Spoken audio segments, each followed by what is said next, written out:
निचला तोर सामान गे डीजे शिवा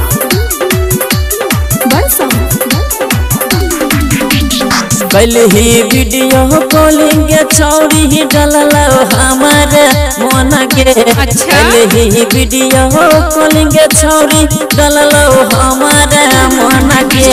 झूम क्या क्या चाटल निचला तोर सामान के झूम क्या क्या चाटल निचला तोर सामान के कल ही वीडियो कॉलिंग छौरी ही डललो हमारे मन के कल ही वीडियो कॉलिंग छौरी डललो हमारे मन के झूम क्या क्या चाटल निचला तोर सामान के झूम क्या क्या चाटल निचला तोर सामान के निचला तोर सामान के Rimjhim recording studio Simri Bakhtiyarpur. DJ Shiva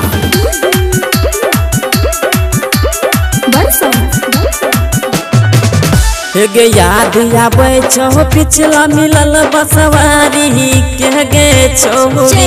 गे याद आवे छो पिछला मिलल बसवारी के गे छोरी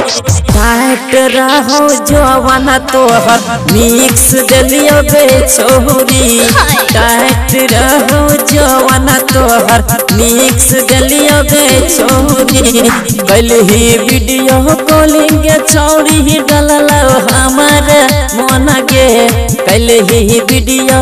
कॉलिंग छौरी डललो हमारे मन के झूम क्या क्या चाटल निचला तोर सामान के झूम क्या क्या चाटल निचला तोर सामान के निचला तोर सामान के Rimjhim recording studio Simri Bakhtiyarpur. DJ Shiva गे तोहर होठ के लाली चुसले में रहियोगे छोरी गे तोहर होठ के लाली चुसले में रहियोगे छोरी गे बहुत दिन से जाल में हंसने रहियोगे छोरी गे बहुत दिन से जाल में हंसने रहियोगे छोरी डीजे शिवा देख के तोरा इशारा कलकोगे छोरी डीजे शिवा देख के तोरा इशारा कलकोगे छोरी गे बर मध्य आ जाए वकील कन की मारने रहोगे छोरी गे पर मध्य आ जाए वकील कन की मारने रहोगे छोरी